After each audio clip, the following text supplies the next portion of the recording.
Salam saudara-saudara kasih dalam nama Tuhan kita Yesus Kristus. Renungan ini menguatkan kita untuk mari bangkit bersama Yesus. Adapun temanya adalah saya ambil hidup yang diubahkan. Hidup yang diubahkan. Adapun landasan firman Tuhan saya ambil dari Kisah Para Rasul 2 ayatnya 41. Orang-orang yang menerima berkatanya itu memberi diri dibaptis. Pada hari itu jumlah mereka bertambah kira-kira 3.000 jiwa. 3.000 jiwa. Pada awal hari Pentakosta, kita tahu Rasul Petrus meledakkan KKR yang terbesar pada saat itu di awal hari Pentakosta. Sehingga banyak orang datang yang memberikan diri dibaptis. Dan dikata firman Tuhan 3.000 jiwa. Saudara yang kasih dalam nama Yesus, apa yang kita petik dari Rasul Petrus? Kalau kita melihat sejarah daripada Rasul Petrus adalah seorang yang kurang. Artinya dia bukan orang hebat. Dia bukan saudagar kaya raya. Dia hanya seorang nelayan ikan. Dan bukan seorang ahli Farisi atau Saduki, ya, atau yang berpendidikan sains yang tinggi. Ya. Dari segi ketampanan juga kurang. Tapi apa yang terjadi, saudara? Rasul Petrus dipilih Tuhan. Padahal dia adalah seorang yang pernah menyangkal Yesus 3 kali. Pernah menyangkal Yesus 3 kali, saudara. Dan pada saat Tuhan dalam kebangkitannya, dia masih melakukan kembali kepada kehidupan yang lama. Dia menjala ikan. Dan waktu dia berjumpa dengan Yesus, dia malu, dia terjun lagi ke laut. Dia terjun karena dia malu melihat Yesus sebagai Tuhan. Dia malu dengan kondisi keberadaannya. Dia pernah menyangkal, ya. Dan dia juga kembali menjadi nelayan ikan, tidak melakukan perintah Tuhan. Tapi apa terjadi, saudara? Yesus memanggil dia. Yesus memilih dia. Dengan lembut Yesus memanggil dia dan memilih. Petrus meresponi. Wah, ini yang luar biasa. Petrus merespon panggilan Tuhan tadi.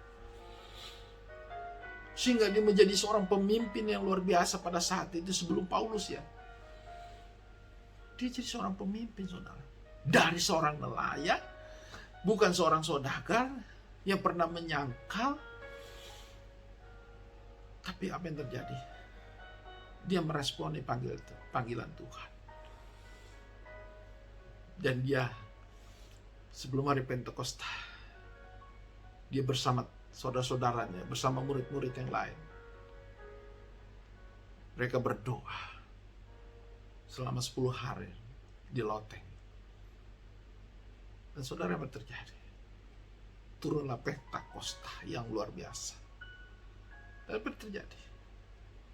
Dengan hadirnya Pentakosta Roh Kudus kepada Petrus, Petrus menyala-nyala melayani dan diubahkan Tuhan. Dan akhirnya menjadi seorang penginjil besar di awal Pentakosta. Yang dilanjutkan oleh Rasul Paulus sebagai guru besar. Saudara kasih dalam nama Yesus. Begitu juga Paulus, saudara. Dia seorang pejabat Romawi yang membunuh orang-orang percaya pada saat itu. Saulus membenci orang Kristen. Membenci sampai dibunuh. Tapi Tuhan ubah. Waktu Paulus dalam perjalanan ke Damsyik. Saudara yang kasih dalam nama Yesus. Tidak mustahil kalau hidup kita bisa diubahkan Tuhan. dari dua tokoh tadi, terutama Rasul Petrus. Tuhan mengubahkan hidupnya dari yang tidak diperhitungkan oleh dunia, yang tidak diperhitungkan. Tapi Tuhan memilih dan memakai menjadi rasul yang besar. Rasul yang besar. Begitu juga Paulus yang tidak diperhitungkan, bukan orang percaya, tapi diperhitungkan Tuhan menjadi rasul yang besar. Saudara, bagaimana dengan kita? Maukah kita diubah Tuhan hidup kita? Ya, maukah kita diubah Tuhan menjadi orang yang hebat? Sering saya berkata kepada jemaat umat Tuhan, jadilah orang yang hebat dalam Tuhan. Orang hebatnya Tuhan. Kita ini anak raja, kita anak kerajaan sorga. Jangan kita merasa kecil. Apalagi di bangsa Indonesia, jangan merasa sebagai seorang minoritas. Saya sering katakan, kita bukan minoritas, kita bukan menumpang di bangsa ini. Kita ini orang hebat, kita utusan Tuhan, kita utusan kerajaan surga, anak-anak surga. Saudara, kita yang punya surga, kenapa kita merasa kecil hati sebagai orang yang minoritas? Tidak, kita ini orang yang mayoritas. Pola pikir kita harus diubah. Pola pikir kita harus diubah. Seharusnya kita mendominasi kehidupan di bangsa negara kita sebagai anak-anak kerajaan surga. Kita harus mendominasi kehidupan bangsa ini dari segala aspek. Tentu hal yang positif maksud saya. Dalam pekerjaanmu, dalam studimu, dalam rumah tanggamu, keluargamu, pelayananmu. Jadilah orang-orang hebatnya Tuhan. Ya, kalau kita jadi orang hebatnya Tuhan, Tuhan juga bangga lihat kita. Tapi persoalannya, maukah kita diubahkan menjadi orang hebatnya Tuhan?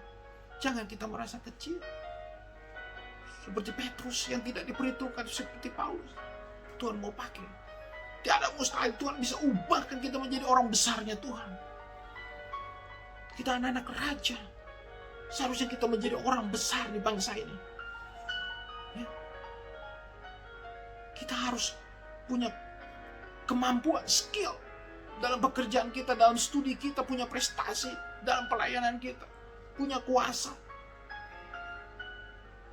Mari kita jadi orang yang mau diubahkan Tuhan, menjadi orang yang dipakai Tuhan luar biasa. Mau dipakai Tuhan sebagai orang yang luar biasa. Jangan hanya pada hari Minggu kalau ditanya, gimana kabarnya? Luar biasa. Apanya yang luar biasa? Kadang-kadang saya berpikir, apanya yang luar biasa? Kalau hidup saudara stagnan, tidak mau diubahkan. Ya?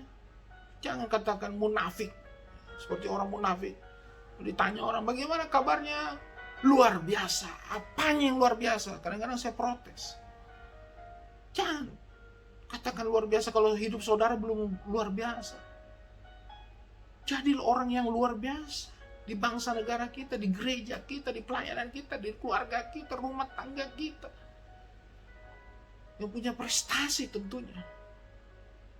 3.000 baptisan yang dilakukan Petrus. Ya, Roh Kudus juga bekerja kalau kita bekerja. Ya, punya kuasa, Tuhan menyembuhkan orang, mengusir kuasa jahat kalau kita bekerja, melayani, menginjil. Ya, kalau kita hanya berdoa, Tuhan berikan kuasa, tapi kita tidak pergi menginjil, kita hanya diam di rumah, gimana kuasa itu bekerja? Itu contoh. Begitu juga kalau kita mau sekolah yang berprestasi. Kalau kita kerjanya cuma copy paste, plagiat.